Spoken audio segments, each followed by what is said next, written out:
Hello दोस्तों, तो स्वागत है आप सबका आज की इस नई वीडियो में। आज हम बात करेंगे कि कैसे 2014 के बाद से बीजेपी के लीडर नरेंद्र मोदी ने सिर्फ जुमले पे जुमले दिए और कितने झूठे वादे किए जिन्हें आज तक उन सारे वादों को ना ही पूरा किया गया, ना ही उन सारे वादों के ऊपर किसी भी प्रकार का कार्य किया गया। आज हम इन्हीं सब झूठे वादों से आपको रूबरू कराएंगे। सारे इनके झूठे वादे और सारा झूठे जुमले को जानने के लिए वीडियो में हमारे साथ अंत तक जरूर बन रही, क्योंकि आज हम नरेंद्र मोदी के कार्यकाल के 2014 से जब ये प्रधानमंत्री बने हैं तब से जितने भी इन्होंने झूठे वादे किए हैं और जितने भी झूठे जुमले दिए, आज हम इन्हीं सब बारे में बात करने वाले हैं।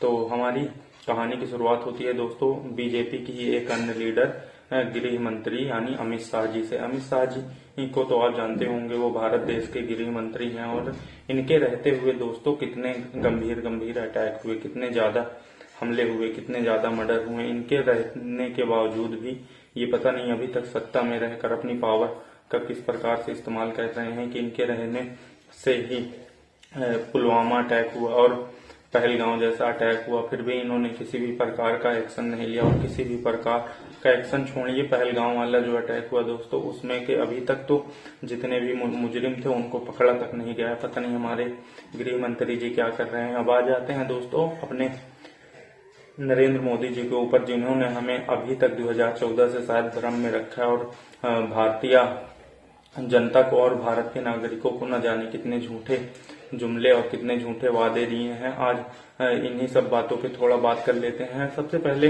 नरेंद्र मोदी जी का जो प्रोजेक्ट था उसका नाम था मेक इन इंडिया। इन्होंने पहला वादा ये किया कि मेक इन इंडिया यानी भारत में एक ऐसी मैन्युफैक्चरिंग कंपनी बनाई जाएगी जिसका उपयोग विश्व में जितने देश हैं वो सारे देश करेंगे और भारत को मैन्युफैक्चरिंग लेवल पे इस स्तर तक ले जाया जाएगा दोस्तों कि इस कंपनी को इस्तेमाल करेंगे जितने भी लोग, उसका टैक्स हमारे देश में आएगा और हमारे देश का भविष्य और उज्जवल होगा। इन्होंने इस मेक इन इंडिया वाले जुमले में ये सारी बातें कहीं पर अभी तक न हमारे देश में ऐसी कोई कंपनी बनाई गई है, न ऐसे कोई मैन्युफैक्चर कंपनी है जिसका उपयोग शायद पूरा विश्व में जितने देश हैं वो कर रहे हों और उससे हमें टैक्स आ रहा हो, जिससे हमारा देश तरक्की कर रहा हो। क्योंकि इनका ये मेक इन इंडिया सब्जेक्ट एकदम शायद फेल होता ही नजर आ रहा है, क्योंकि इन्होंने उस पर आज तक कोई काम नहीं किया। मेक इन इंडिया सिर्फ अब अखबारों में ही दिखता है दोस्तों और वो अखबार में ही लगता है रह जाएगा, क्योंकि मोदी जी तो कोई प्रेस कॉन्फ्रेंस करते नहीं हैं जिनमें उनसे खुलकर किसी भी प्रकार का सवाल पूछा जा सके, क्योंकि इन्हें शायद फुर्सत ही नहीं है। ये मंदिर घूमने जाते हैं, दर्शन करने जाते हैं, हनुमान जी को पतंग बना के उड़ा देते हैं। ये शायद इन्हीं सारे कार्य करने में इतने ज्यादा व्यस्त हैं कि आज तक इन्होंने एक भी प्रेस कॉन्फ्रेंस तक नहीं की है। अब दूसरा आ जाते हैं दोस्तों इनके और एक अन्य जुमले पर। इनका एक अन्य जुमला क्या था?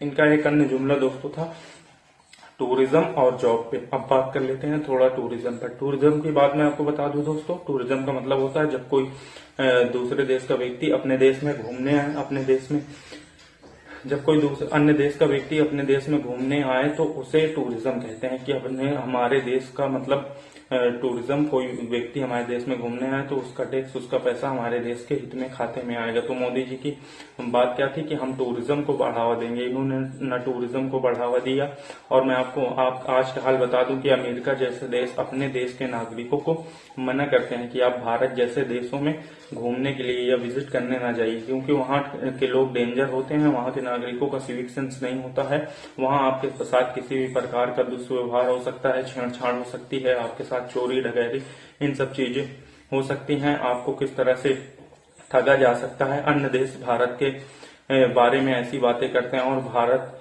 आने से अपने देश के लोगों को मना किया जाता है कि आप वहां न जाइए, वो एक खतरनाक कंट्री है और वहां गंदगी और कूड़ेदान और किसी भी चीज का वहाँ कोई सिविक सेंस नहीं है। वहाँ हद से ज्यादा गंदगी। आप गोवा जैसे शहर को ले लीजिए दोस्तों, एक समय पे गोवा टूरिज्म का महत्वपूर्ण केंद्र माना जाता था, पर आज गोवा में इस समय इतनी ज्यादा गंदगी है कि कोई वहाँ शायद घूमने तक नहीं जाता। और जितने फॉरेनर्स बाहर से आकर गोवा जैसे देशों में गोवा जैसे राज्यों में घूमने जाते हैं, उनको किस तरह एक का डबल बेचकर उनको लूटा जाता है, कैसे 10 रुपए की चीज उनको 100 रुपए में बेची जाती है और कैसे उनका पैसे को गलत तरीके से लिया जाता है। इसी वजह से शायद अब बाहर के जितने भी देश हैं वो भारत जैसे देश में आते ही नहीं हैं। और इसी प्रकार से शायद भारत का टूरिज्म अब खत्म होता जा रहा है धीरे धीरे। अब बात कर लेते हैं इनके दूसरे जुमले पे। इन्होंने और क्या कहा था, जॉब्स। आप जॉब्स का हालत तो आप जानते हैं दोस्तों कि किस प्रकार से भारत में बेरोजगारी आज चरम सीमा पर है और कैसे भारत का प्रत्येक 100 में से 90 व्यक्ति आज बेरोजगार है। 90 युवा बेरोजगार होकर सड़कों पर जॉब मांग रहा है और काम की तलाश में बेरोजगार भटकता रहता है, बेरोजगार घूमता रहता है। इन्होंने जॉब पर भी आज तक कोई भी काम नहीं किया और बेरोजगारी को कम करने के लिए भी इन्होंने किसी भी प्रकार का कोई काम नहीं किया। बस कहने के लिए हमारा देश भले ही 4 ट्रिलियन इकोनॉमी वाला देश बन गया है, परंतु यहाँ आज भी 100 में से 90 युवा बेरोजगार ही घूम रहे हैं।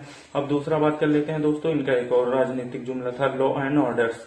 लॉ एंड ऑर्डर्स का मतलब कि कानून का पालन करना। आप देख सकते हैं कि जब से बीजेपी गवर्नमेंट बनी है तब से लोग कितना कानून का पालन कर रहे हैं, कितना कानून के तरीके से चल रहे हैं। आप देख रहे हैं कि कहीं भी मर्डर हो जा रहा है, कोई किसी को भी किसी भी चीज के लिए, छोटी छोटी बात के लिए हत्याएं हो जा रही हैं। पता नहीं भारत का कानून आज कहाँ चला गया। भारत का प्रशासन किस चीज पे ध्यान दे रहा है कि कोई अगर माँ बेटी साथ में घूमने जा रही हैं, अपने खेत की तरफ भी घूमने जा रही हैं, तो उनको दिन दहाड़े मारकर उनकी बेटी को अगवा कर लिया जा रहा है। ये है भारत का आज लॉ एंड ऑर्डर। आप इन सब चीजों को आप आए दिन अखबार में, न्यूज में, खैर न्यूज वाले तो ये सब सारी चीजें दिखाते नहीं, आप सोशल मीडिया पे इतने ज्यादा मतलब केस देखते होंगे कि भारत का लॉ एंड ऑर्डर के बारे में तो बात करना ही शायद अब बेकार हो गया है, क्योंकि किसी भी प्रकार का न सेफ्टी है, किसी भी प्रकार का ना लॉ एंड ऑर्डर का कोई पालन करता है। दूसरा इनका जो एक अन्य राजनीतिक जुमला था दोस्तों, उस पर आप बात कर लेते हैं। इनका जो अन्य एक राजनीतिक जुमला है वो क्या था, वुमेन सेफ्टी यानी